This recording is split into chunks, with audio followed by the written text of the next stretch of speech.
Good morning, everyone. March 2nd. We are going to finish up our work on the budget memo, talk about sports wagering some more with a new draft from Tucker, pick and then pick back up family medical leave. It's wild out there. And then spend a bit of time this afternoon on getting a little more testimony on school meals in the university program. So full day. I also expect the floor to be some time today. So, but please do come back here after the floor. And with that, Emily, if you could join us to talk about our memo, really appreciate you helping us.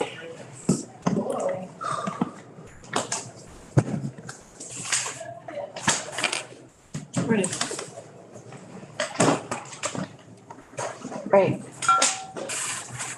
So do you want me to start with the memo itself? Do you want me to do the two office pieces or? The final two slides.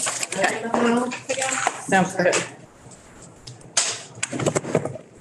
And committee, this sort of process has gotten more and more formal every year.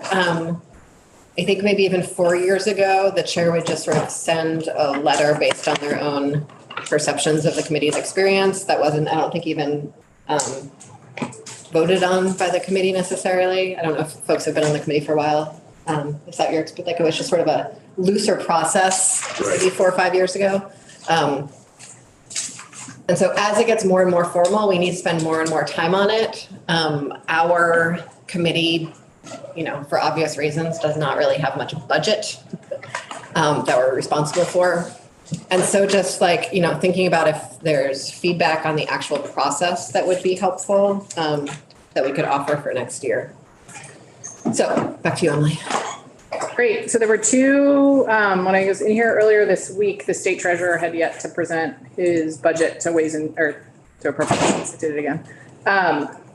So he has presented it since I listened, and just as a high level, this was on the list of things for you to give feedback on, but they've got a general fund decrease in their state treasurer based budget. There's an increase for salary and benefits, so this is offset by the VITA program, Vermont Income Tax Assistance Program, was in their budget, and then it somehow got taken back out. They'd like it to go back in. So there's a $400,000 decrease associated with that, which is why their general fund in their base budget looks like it's a negative. The special fund increase is from the retirement fund. So this is to support the folks that work in the treasurer's office that support the administration of the retirement program. The allowable use of the retirement funds is for the administration of the retirement system. That's the increase there. They've also included 2 new positions in the retirement division in the budget. With the changes that happened last year, the new Group G, they just have more work, so they've got more positions. Representative Beck. Is that, I mean, taking money out of the retirement fund and sending them to a special fund over does that change the ADEC and the? No, it's such a small amount.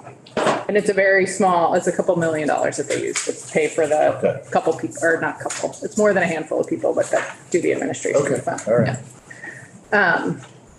And then they're asking for 4 additional positions from appropriations, 3 in treasurer operations division and 1 more in the retirement division. They just had a big increase in workload as seen through the amount of federal funds that are flowing through the state. And they need some more support. And the total for those 4 positions is a little over $400,000. And then the last one that you were asked to comment on is the unclaimed property appropriation. They have a small special fund increase. There are 4 employees that work in the unclaimed property division. This is reflective of their salary and benefit increases, and they are paid for out of the unclaimed property fund. Same deal, they administer the fund or they administer the program and are paid for as such. But that's very quick.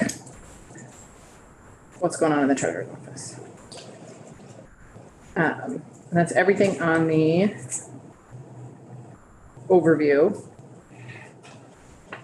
Does anyone have any questions about the overview? Great. So on the treasurer's office, I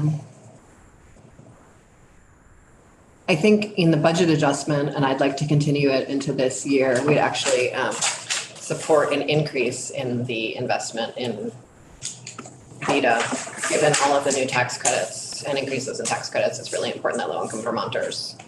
We've had so many conversations about what sort of transparency of those programs looks like. Do you want me to add would support an increase?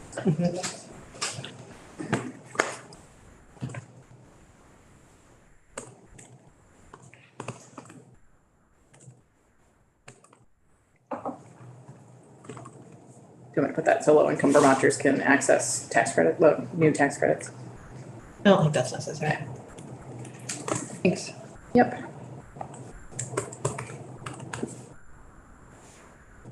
That's, So we'd like to see more than $400,000, I guess.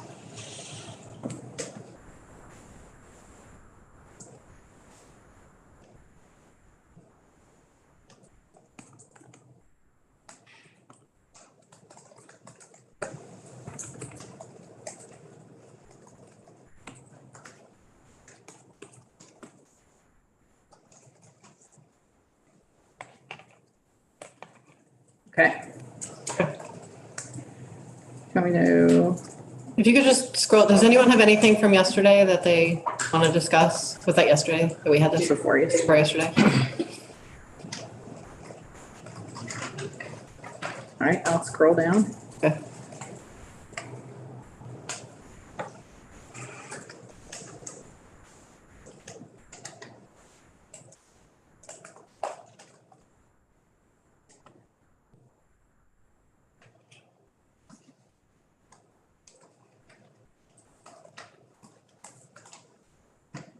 Yeah, Did we find out anything? Are you gonna go, I mean, okay. Did we find out anything about the pilot programs? I'm waiting for an answer on that. I will send an email around.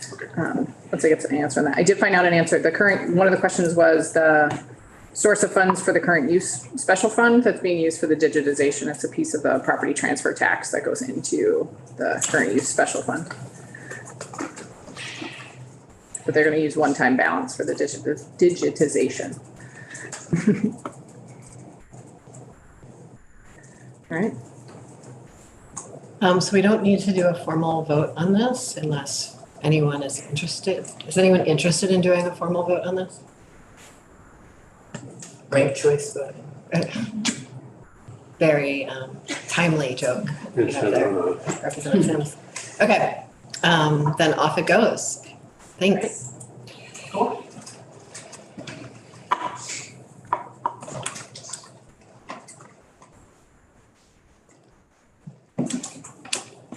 Great. Thank you so much, Emily. Yeah. Cool. Madam Chair, I left my iPad. I'll be right We back. look forward to you returning. Yeah, I look forward to it. Not having to forget seats. Yeah. See you soon. Bye first. We are ahead of schedule. And so I think we're just gonna go offline for 15 minutes and do our own work on our own computers, the door open.